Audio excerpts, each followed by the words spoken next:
Are you like most sales and other professionals who want to grow their wealth faster than what they are currently doing through their company 401k, even with that company match, the stock market, or just plain saving money? Would you sleep better at night if you had the financial freedom to be job optional in just 3 to 5 years through investing in real assets? Maybe you don't want to stop working, but wouldn't it be cool if you could retire a decade earlier than most and do the traveling you and your family have planned for years while you're still young and can enjoy it? Let's face it, most busy professionals don't have the time or desire to take on more work outside of their W-2 to grow their wealth. On The Wealth Flow, each week we share the stories, the investments, and take a deep dive into the various asset classes that can deliver that accelerated growth to your portfolio passively. That's right, no extra work for you. Instead, we'll put your money to work.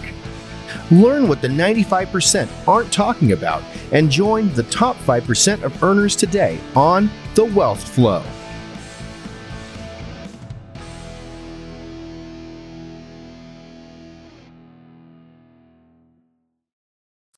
All right, welcome to The Wealth Flow. My guest today is Annette Hemmert.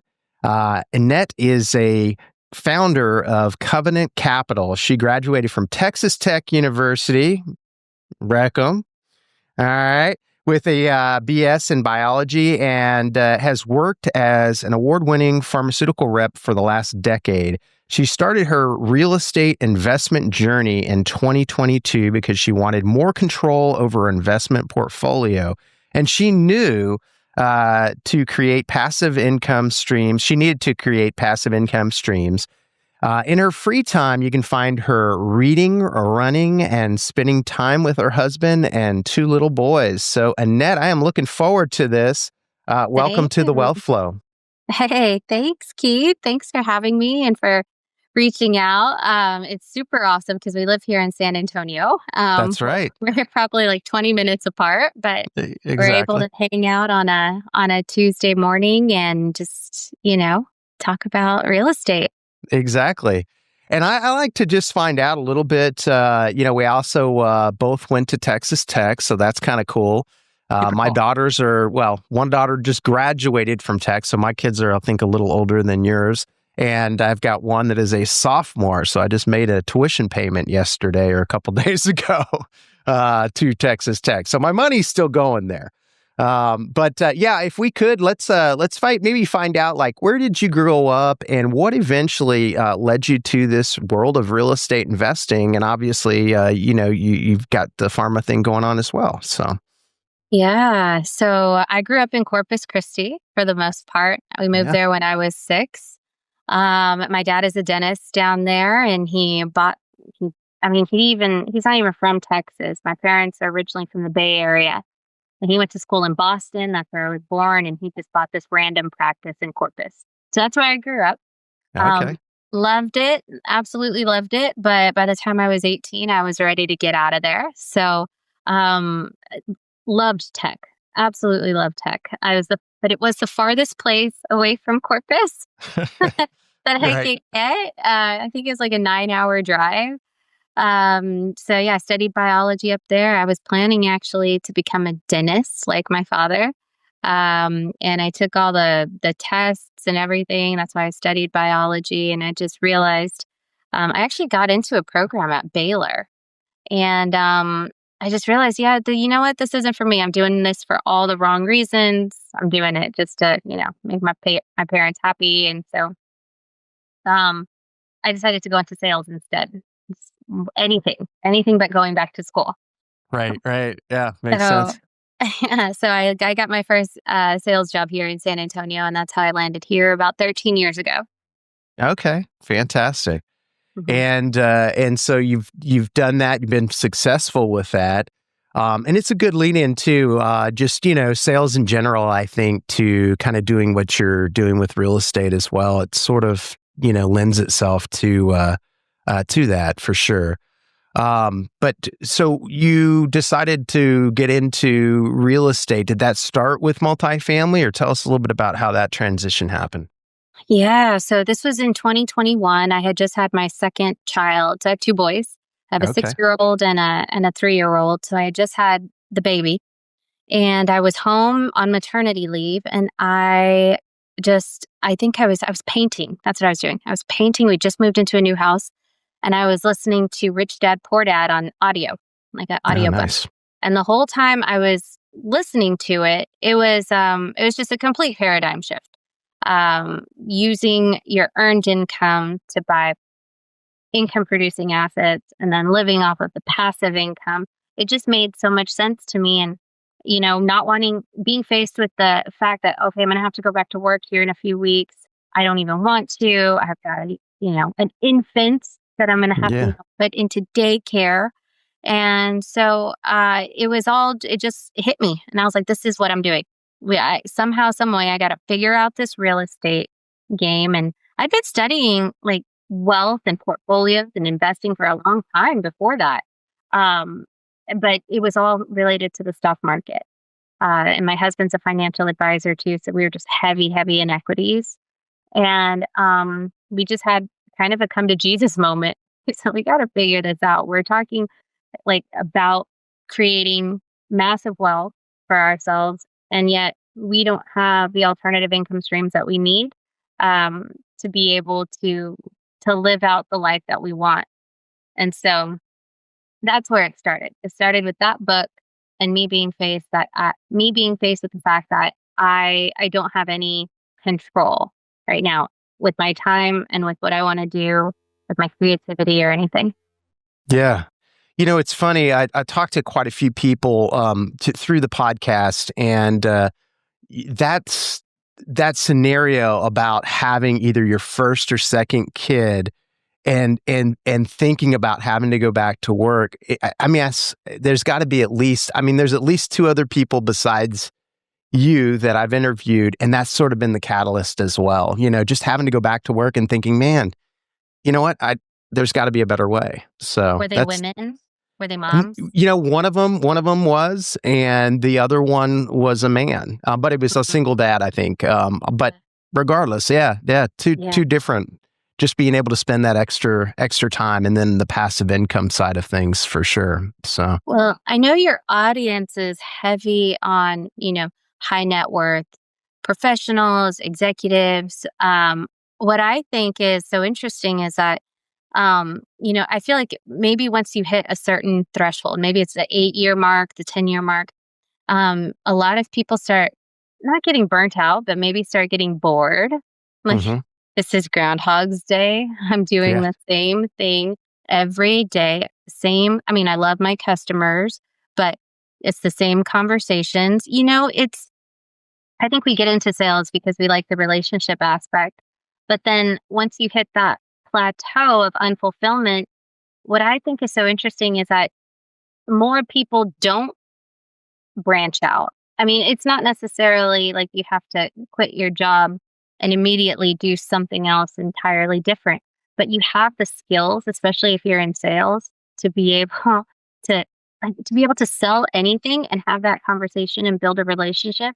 You can start your side hustle in anything and slowly start making the transition like you just did, Keith, right?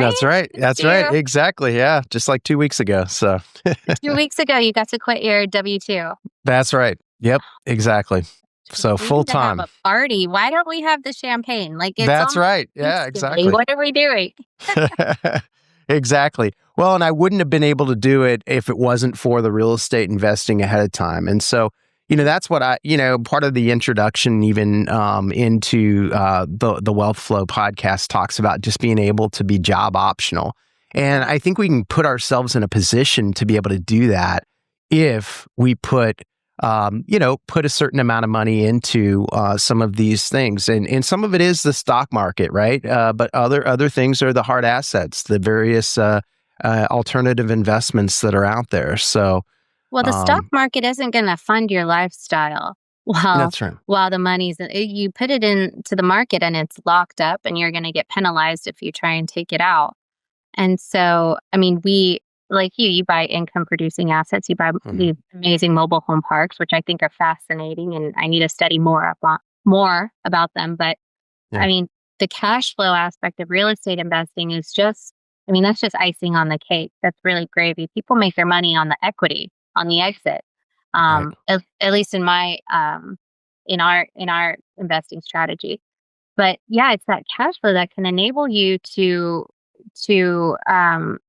like just replace some of your earned income into something that is just working around the clock for you. Yeah, exactly. And so let's talk a little bit about how you got into it, and then some of the first deals that you did. Tell us a little bit about that. Yeah, so we studied for quite a while. So this was in 2021 that I read Rich Dad Poor Dad, and then that just set my husband and I on a binge when it came to podcasts, YouTube, books. We read everything and listened to everything that we could on passively investing in real estate. And you can't Google those words without Grant Cardone's face coming up. And Right. so he was kind of a big teacher for us. We flew out to Florida and got to meet him, went to one of his summits. But that was just kind of the catalyst that caused us to decide, okay, we're just going to do apartments. This makes sense to us. The math works. We could figure this out. And so that's how we landed on apartment investing. Grant Cardone does more of like a buy and hold. But we wanted to move a little bit faster. And we also wanted to invest in our market. Like you and I are both from San Antonio. So we wanted to invest in our market. And you were talking about earlier about investing in things that create passive income. Well, we poured a lot of money into ourselves. We started investing a lot of money into our personal growth. So we joined a mastermind here locally that taught us how to underwrite deals, how to how to mitigate risk in these types of deals. Mm-hmm. And so it was actually our mastermind leader who invited us to join him on our first deal. And we came in as equity partners. Not just equity, we also do investor relations and marketing as well for that particular deal. But that was our foot in the door to try and, as a general partner, we had already invested as a limited partner for a year leading up to that. But as a general partner, that's when we really, the momentum started going. Okay.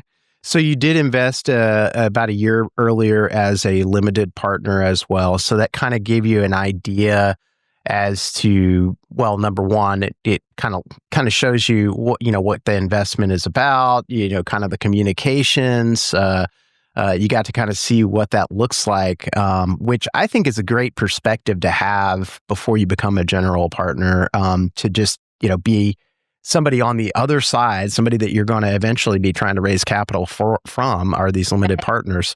You get to see the good, the bad, and sometimes the ugly as far as communication with the GP partners and our lack of communication and what you'd like to see. So did everything went well on that first limited partner relationship though? Perfect. We're still in it. Never had a capital call. Never had any kind of issues. Lots of great communication. It was great. We've learned a ton from it, but also, not only do you learn a lot, but how can you be credible whenever you're trying to ask people for money as taking on an active role in a deal if you yourself don't have any investments? Right. You know? Yeah, exactly. So we invest in all of our deals too. As general partners, we invest through the company. So that's kind of how we've built our portfolio over time. I think we're 568 units. Nice. Actively. Nice. Yeah. And so tell me maybe about that first one that you did. How many units? Where was it located? As much detail as you can give us, and then kind of what the strategy was on it. Sure. So it's 127 units. It's located close to the airport. It's in this really cute, tucked away neighborhood. The strategy when it came to this particular asset was, so it was high occupancy when we purchased it. And we purchased it from sellers who, it wasn't in any kind of distress. It wasn't financially distressed. It wasn't any kind of, there wasn't any kind of damage to the actual exterior interior. The previous operators were fantastic. Actually, she went to Tech also. They're Oh, big really? in San Antonio. Yeah, from Reap Equity. I don't know if you've heard of them, but What'd you say her name was? Arlene Garza with Reap Okay. Equity. Yeah. Okay. So they actually owned the property, took fantastic care of it. I think the property was purchased at 99% occupancy. And I mean, that's what you want to look for. You want to look for something that's cash flowing, so it's healthy. The financials are healthy. It's coming from a competent operator.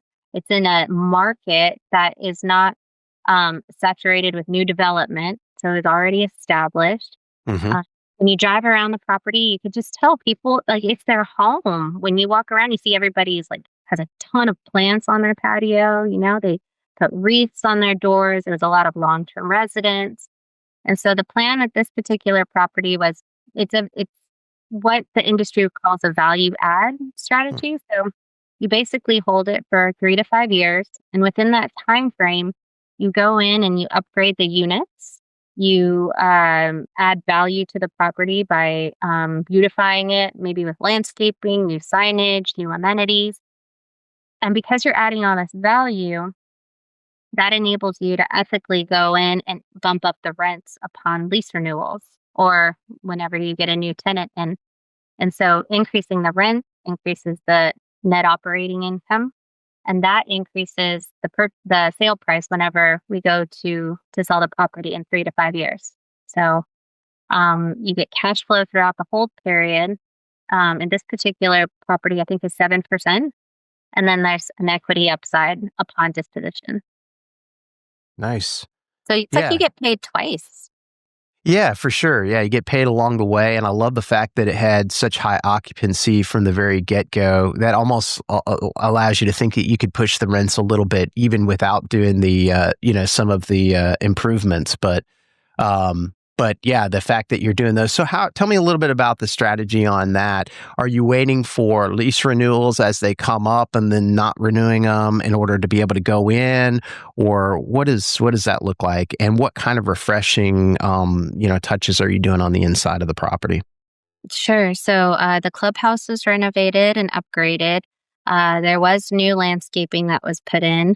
I think we're up to 30 or 34 units that have been upgraded at the actual property itself. And we came on as partners to the deal in February of this year.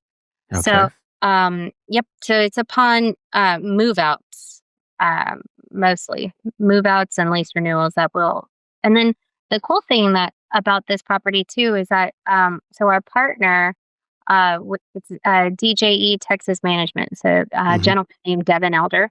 Yep, I know. You know him, okay? Yeah, he's been on your podcast. He's been on my podcast. Yeah, my wife and I actually went with him and his wife in his plane to Belize. I guess that was like a little over a year ago. Not this year, but last year. So nice. Or was it this year? I don't know. But yeah. Okay, so you know him well. Yeah, we were in a mastermind together, and so yeah. But I've so know him fairly well. Yep, Cool. he does some really cool stuff for sure.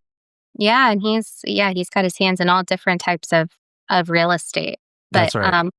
So yeah, he's who we partnered with on this particular deal. So you know this, and you know that one way that you can mitigate risk, because all investments have risk, but one way that you could really mitigate a lot of risk, especially in apartment investing, is having a team that's vertically integrated, meaning that they have everything under one roof. Not only can they go in and purchase a property, but they see the acquisition all the way up to the property management. So they also have a property management team that works under the same umbrella. And so that's really important because the property management team, they're the ones who oversee the business plan.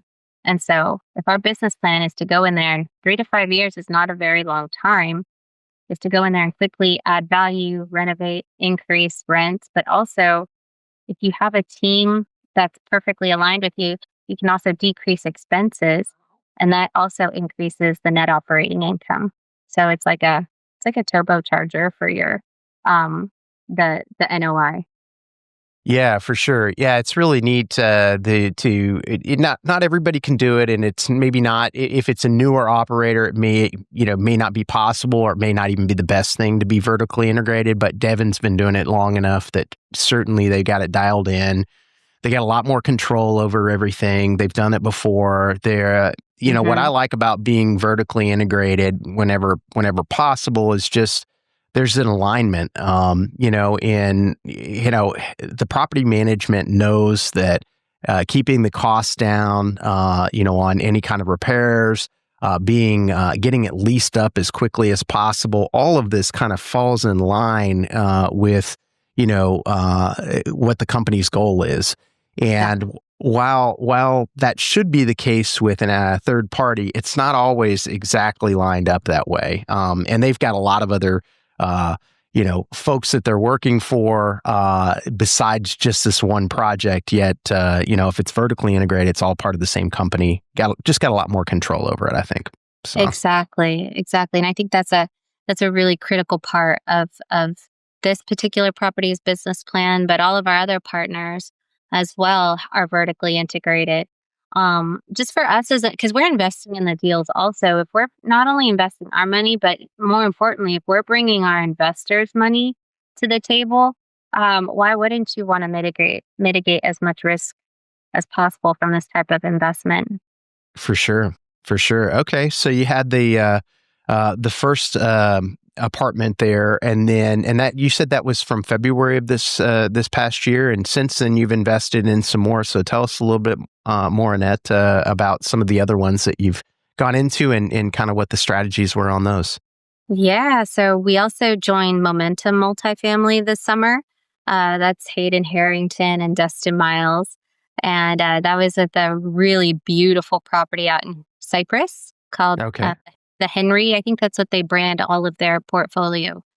But those guys, they purchased really great properties. I think it was like a B+ Cyprus, so really affluent neighborhood. And so we came on again, partners, GPs to that deal, and that was 148 units. Again, Nice. Same strategy, 3 to 5. What's interesting about the last 3 properties that we were a part of, so we had Devon's right in February, but then the last 3, it's that what do they call it? The silver tsunami, like all these older people, selling off their businesses. Well, like an apartment complex is a business, and so these were all the last 3 properties we joined. They were all older gentlemen who nothing was wrong with the property. They were just ready to sell their little ATM machine and retire. Yeah. And they were all, paid off. And that was the case with the Henry as well. Same owner, 30 years, no upgrades, but still a beautiful property, just needed sprucing up. Yeah. When you've had something for X amount of time, I mean, you've kind of followed your business plan of whatever it was going to be. And sometimes, after time, it's just, there's certain things that just getting another set of eyes on it, you can see that you can do to make those improvements. So that's pretty neat. Yeah. So that one was in Cyprus? Mm-hmm. Okay. Yep. And you said then you've done another couple after that. So where are they all kind of in the Texas? Texas. Mm-hmm. Okay. Yeah, so our focus with Covenant Capital is the Texas Metro. So San Antonio, Austin, Dallas, and Houston. So we have one in San Antonio, and then we have our last 3 are in Houston.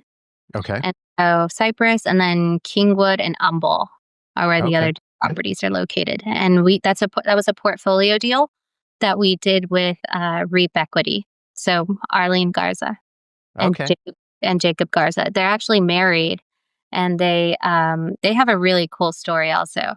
And they're married. They've built up this amazing company. I think they're up to like $750 million in assets under management. Nice. And yeah, they're here. I mean, they're right off of Blanco, actually. Really? Okay. Yeah, they're your neighbors. That's right. Yeah, I didn't even know. Okay, fantastic. That's awesome. And so with those, so you've closed on, so so that one was a portfolio. The last couple were part of a portfolio. So you had the one with Devin, the one in Cyprus, and then you just went. So lay out this timeline, because you've been busy this year, it sounds like. This year's been wild. This year's been wild. Yeah, we've been approached in Q4 to partner, and I'm just like, wait, that's not time around. Let me just. There's so many systems involved with even just being like a solopreneur, and also still having my W-2 job. So it's just been so much learning in the last year, but like I said earlier, just trying to keep that momentum up and be really smart about it. So first deal was in February, second one July, and then the third deal was in September. Wow, that's awesome. Oh, congratulations. Thank you. So, and tell us a little bit about like maybe some of the things that you've learned over the course of, since you started partnering and doing these GP deals this year. Yeah, so a lot of it is about, well, first let me back up. So the mastermind was critical. That's a launch pad. So anybody who's on the fence about whether or not they want to drop the money on a mastermind or a coach that can help them do what they want to do, doesn't have to be real estate, anything, I don't know, but anything. You need to drop that money, because if you want to go fast, that's the fastest way to shorten that time horizon is with a coach. You can take all of their decades of experience and crunch it into days if you wanted to. And so that's the first thing. A big paradigm shift for me. It was dumping money into myself and my growth. That was something I'd never done before 2 years ago. I went to college, but that doesn't really count. Because you're fed what you need to, you're told what you need to learn. Whereas this is like extremely focused. What I love about the mastermind too is it, all of the partners were already vetted. You need a team. So real estate is very much a team sport. So you need your syndication attorneys. You need a good CPA. You need just all sorts of people to kind of help you, analysts to help you avoid costly mistakes. And so I think that was really helpful too. I didn't have to go out and interview people or find like competent professionals. They were already vetted and introduced to me. So that was very helpful. I think another thing too is when it comes to like the power of LinkedIn, it is such an underutilized tool. I want to say that like 90% of the people that are on LinkedIn don't ever post. They're called LinkedIn lurkers. That's the actual term. Really? And they just view, like they don't even engage or interact. They'll just jump on and like scroll and read. And I think that's what the beauty of LinkedIn is, that the 10% of the people who are creating content, it's like there's not a lot of competition, So actually that's where I met the Momentum guys. That's where I met Dustin Miles is on LinkedIn. I met Arlene Garza on LinkedIn. I've met investors on LinkedIn. Like it's such a powerful platform, and the ability to, it's almost like selling one to many, like LinkedIn is all about storytelling. Yeah. And so being able to tell your story, let people know what you do. It's not a hard sell. It's like, this is what I do. If you want in, you know where to find me, kind of thing. So I love the leverage that social media provides versus, being out in the field like I am now. It's all like one-to-one selling. And I think that there's ways to leverage the power of social media to do like one-to-many selling. Yeah, no, I love it. Yeah, that's a great point. Love it. LinkedIn lurkers. That's great. It sounds like they're creeps, but they're not. It's right. That's a funny term, though. Either way. So I couldn't agree more on the mastermind thing, and I think that's important. And obviously, not all the audience necessarily wants to actively participate in going out and building an investment business. But I think anytime you are going to be diving into something, looking at that money that you can spend to leverage people's experience and get in the right rooms with the right people who are steps ahead of you, I think is super important. Do you mind mentioning which particular mastermind? If not, no big deal. I just always like to ask. Yeah, I don't think it's around anymore, but it was actually Devon's. It was called Apartment Educators. Okay. So it's on, it might be on hold. Gosh, I hope I don't get in trouble for saying that, but it's on hold right now. And I don't know if it's, they're recalibrating it or what's going on. Okay. No, just But curious. there's tons of them out there. I mean, Grant Cardone has one. Rod Khleif has one. Just choose your teachers wisely and make sure that they're smart. They have a great track record, preferably vertically integrated, like I mentioned. They buy for flow. Like there's all these different indicators. There's a really great book out there. It's by Joe Fairless. It's called The Best Ever Real Estate Syndication Book. Even if you don't want to start raising capital or buying your own real estate, I think even as a passive investor, it's a great book to read through because it'll tell you about all the different ways to buy smart real estate, pitfalls to avoid, underwriting information, just the laws of increasing your chances for the best possible investment return. Yeah, for sure. Maybe let's talk a little bit, Annette, about some of the advantages of investing passively. I think sometimes, people understand, everybody's heard of real estate and rental houses and, this and that. A lot of folks didn't realize don't realize, it seems, that you could, invest in apartment complexes. It seems like, you got to have millions of dollars sitting on the sideline to be, able to invest in something like that. And then the fact that you have the ability to get a lot of the depreciation and the various other benefits of investing, even if you don't do it actively. So, do you mind maybe talking a little bit about that with the, explaining that to the audience? Yeah, super smart. Super smart. So 3 years ago, I didn't even know that you could invest in apartment complexes. It was not even on my radar. And then you hear that you can, and that it's like the apartment complex that you drive by on the side of the road to work every day. That's not owned. Sometimes it's owned by an institution, but the vast majority of the time, it's just people like you and me, Keith, who pulled our money together, purchased property. We all participate in the cash flow, the equity upside, and like you said, the tax benefits.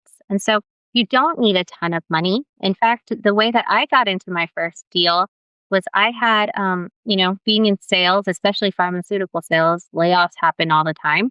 I had gotten laid off from my company, and I had this old 401k that we had rolled into an IRA that was just hanging out there in the universe. And it wasn't, it wasn't particularly, it wasn't a lot of, it was maybe like 90K.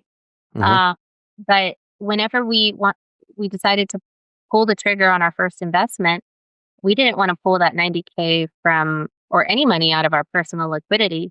We had this option. So what you can do is you can actually take an IRA or 401k that you're not using. Maybe you're not happy with the returns you're getting, or maybe it's losing money, and you can convert it to something called a self-directed IRA. Now you should study up on it because there's like fees associated with it. Depending on what company you use, they can charge fees. But you could roll it into a self-directed IRA, and then you could use that to invest in real estate or all sorts of alternative assets. And that's what we did. So yeah, it wasn't $1 million. It was 90K. We put it to a deal. And just to see, prove the concept. Okay, we've vetted the operator. We get the underwriting. We understand the asset class. Now let's just see if this really works. And it's been a fantastic experience. We get paid quarterly on it.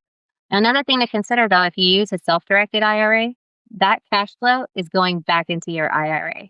So it's not funding your current lifestyle right now. It's not Right. like cash flow. So should have known that. It's just so dumb that we didn't know that. We're like, oh, we don't get the cash flow. It has to go back into our IRA, but it's and it's performing way better than it did in the stock market. So it's fine. Right. Yeah. Yeah, I mean, and I know a lot of people that have kind of both going on, right? So you got a self-directed and you're investing in some that's outside. So if you wanted to use the cash flows, you could, do that based on, just investing cash, but outside of an investment. But no, a good point. Yeah. And until you do it, it's one of those things you don't really think through, right? It's like, okay, wait a minute, what I have to put it back, that cash flow? Great. Exactly. But you talked about the tax benefits also. So, I mean, anybody who's trying to become wealthy or has that wealth mindset, wants to create something big and beautiful for their family in terms of abundance, you got to take into consideration taxes, because taxes are going to be our number one expense in our whole life. And so what we absolutely love, because my husband is a high income earner as well. And so what we love about apartment investing is that, like you said, you could take that depreciation. So if you work with a smart operator or you invest with a smart team, then they get something done called a cost segregation study that basically calculates all the depreciation on the asset. And that depreciation is it's a deduction. It's like the mother of all deductions that you can take on your I guess your taxes.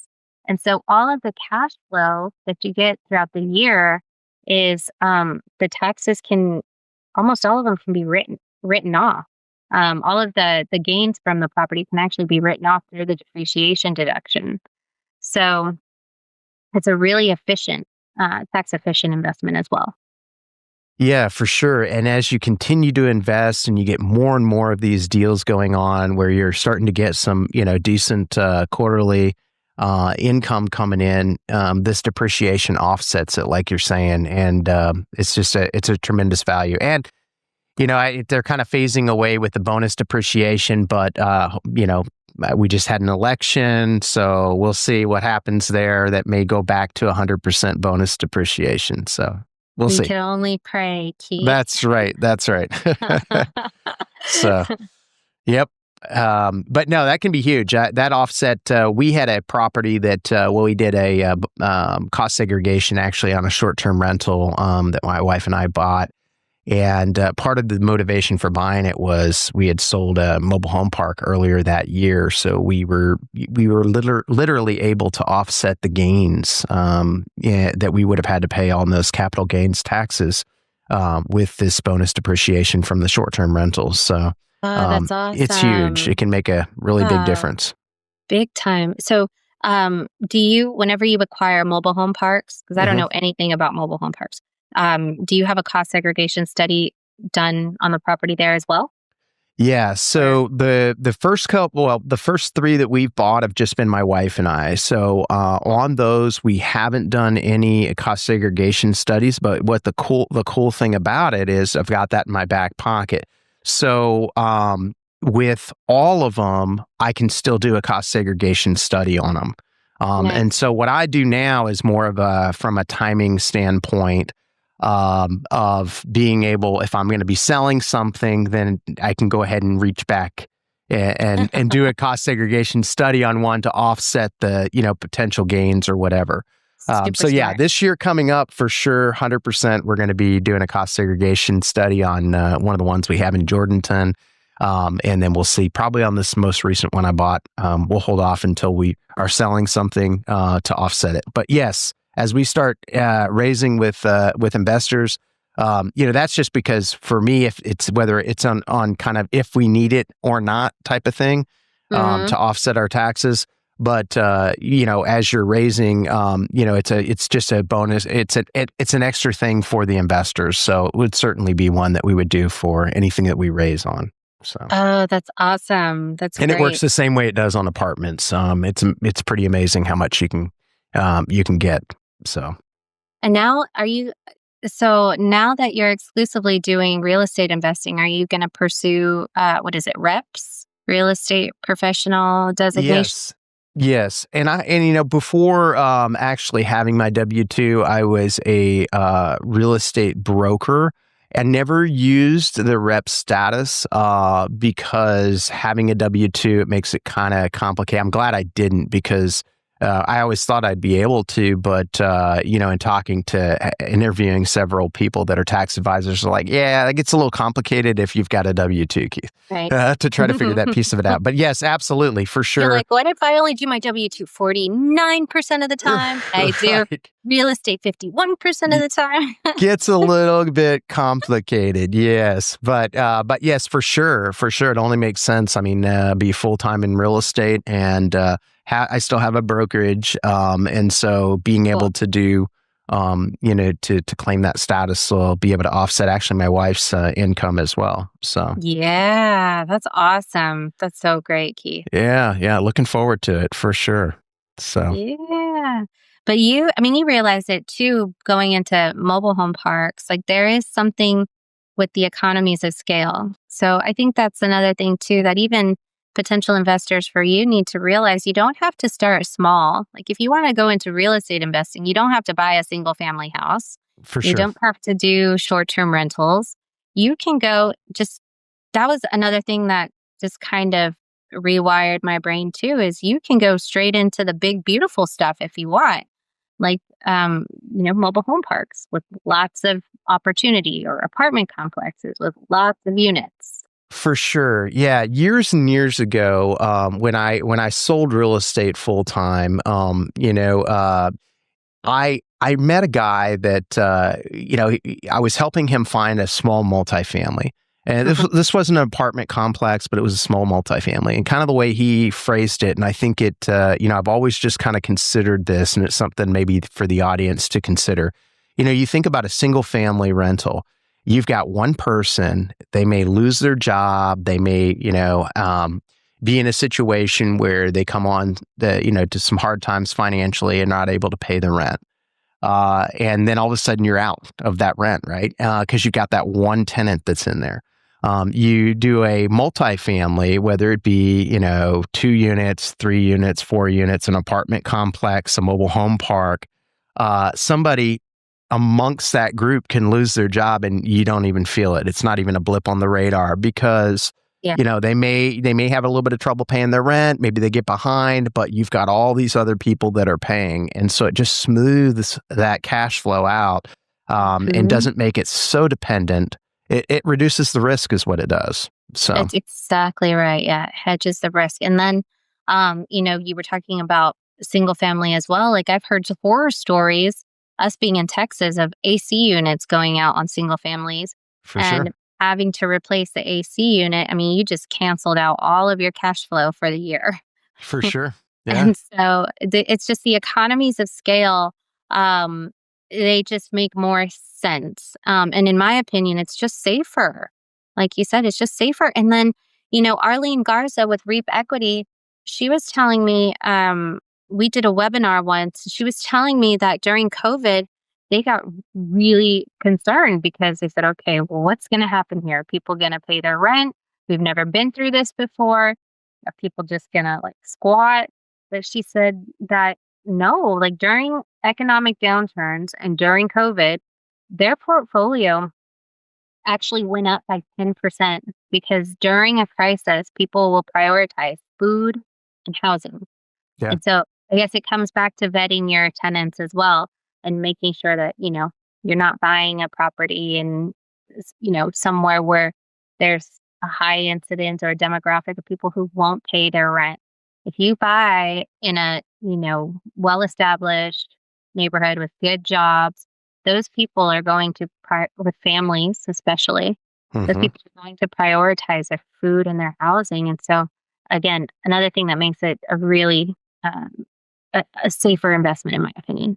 Yeah, no, I couldn't agree more. And I think there's also now I have talked with some people that just in the podcast where they invested in certain areas where maybe the government really helped support the eviction moratoriums and those kind of things. And that something to keep in mind, just, from the political, not to get political on it, but you want to make sure that you invest in an area that's landlord friendly, and fair to tenants, but landlord friendly as well. So, Yep.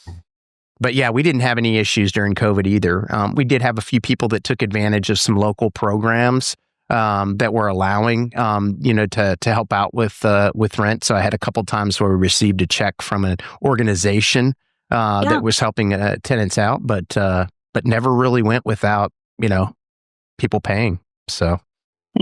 That's wonderful. I'm glad to hear that. Yeah. All right. So I want to hear two things, and then I'd like you to talk about maybe how people can find out more about you, how they can connect with you. But really just want to hear the vision, Annette, what next 3 to 5 years. What are you thinking with a Covenant Capital? Yeah. So I want to be like you, Keith. I want to be like you when I grow up. I want to do real estate investing full time. I see our company being really active in the San Antonio community, especially downtown. There's a lot of great stuff going on downtown. Mm-hmm. So potentially getting our foot into development or looking into buying businesses. So stay tuned for that. So we're not going to stay in.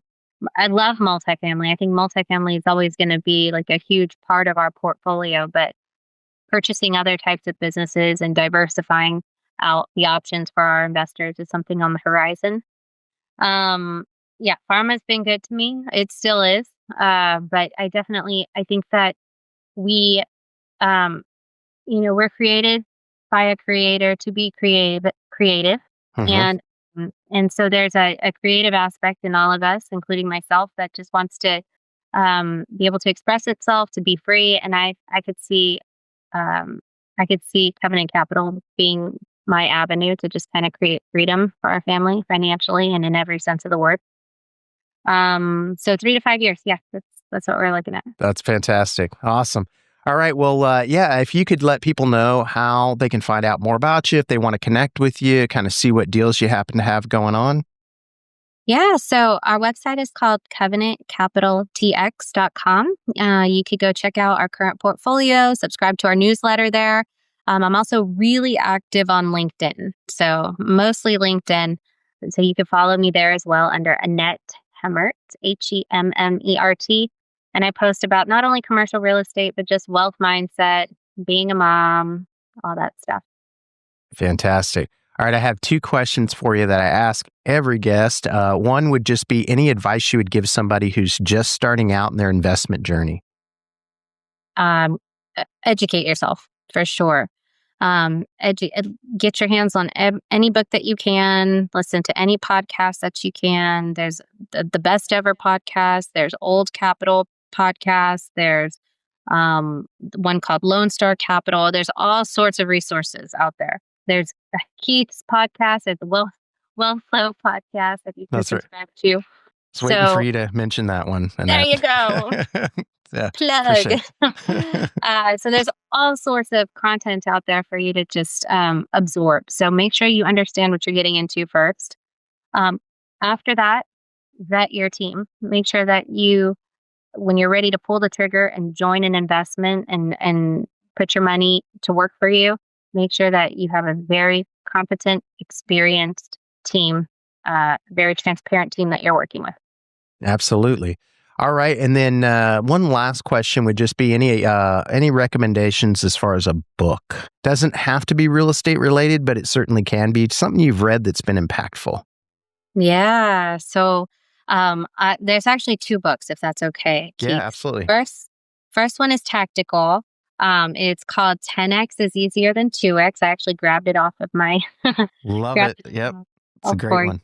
It's so good. They talk about paradigm shifts. Every single page of this book is highlighted or tabbed, and it's on a reread list for me. So it basically goes into the whole idea of delegating, finding ways to buy back your time, getting rid of the 80% that doesn't serve you and your highest capabilities, and then focusing on that 20% in order to just really drive huge change in your life.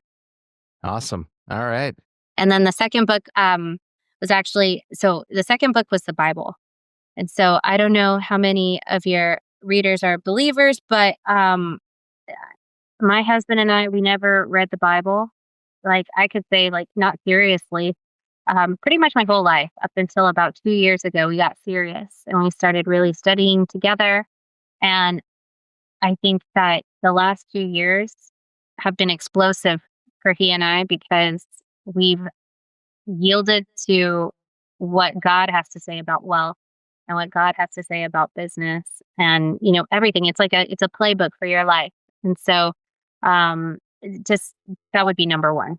Yeah, for sure. No, I think there's so many lessons within that. There's sales lessons too, right? I always used to teach my team the lessons of sowing and reaping, and Jim Rome does a great job of kind of laying that out, But that's fantastic.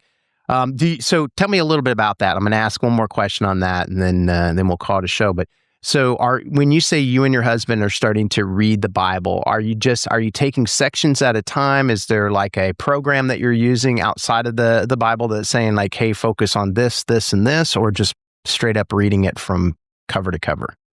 Yeah. So when we first started, it was primarily the Gospels. Yeah. So we didn't know. We just dug into, okay, what does Jesus have to say? So we went to the Gospels first, and then we went to Proverbs. So when you talk about like wealth, sales, business, the richest man who ever lived, his name was King Solomon. And King Solomon wrote the book of Proverbs. He wrote the book of Ecclesiastes. But that's basically like all of his wisdom on wealth and life compacted into one short book. And there's 31 chapters in the book of Proverbs. So it's easy. It's an easy chunk. So you can read one a day. And so my husband started doing that. And then we found this gentleman on YouTube. Maybe you've heard of him. His name is Myron Golden. Have you heard of him? I haven't, no. He was a pastor and now he's a business coach. He has his hands in all sorts of different business enterprises, but he teaches wealth principles based off of the Bible. And so we listen to probably one of his videos together once a week. So yeah, it's I guess when you ask it like who's leading us, right? Because we're like the blind leading the blind. What? We need it. So we've turned to him. We've actually this is another book that we read. It's called The Richest Man Who Ever Lived. It's on King Solomon. This is another fantastic book that serves as like a Bible study guide. And then the third book is there's one called Thou Shalt Prosper by Rabbi Daniel Lapin. Yep. So good. So good. Yep. I'm not quite done with. I have that one on Audible. That was a book recommendation. Actually, the episode hasn't come out yet, but it was not too far back. So I just recently have gone through that one. That's a really good one as well. So yeah, so good. So good. So that if you need like just a starting point, I would recommend those books and then dive into the scriptures that those authors are leading you to. Fantastic. Annette, this has been really cool. I'm glad we had an opportunity to get together on this, and I can't wait to follow your journey and continue to see your business explode. So thank you so much. Same to you, Keith. Same to you. Thank you so much for having me. Appreciate it. Being that you're still here, I trust you found value in this episode. I personally wish I would have known these guests and strategies when I started my wealth creation journey. Go to wealthflow.capital to subscribe to our newsletter.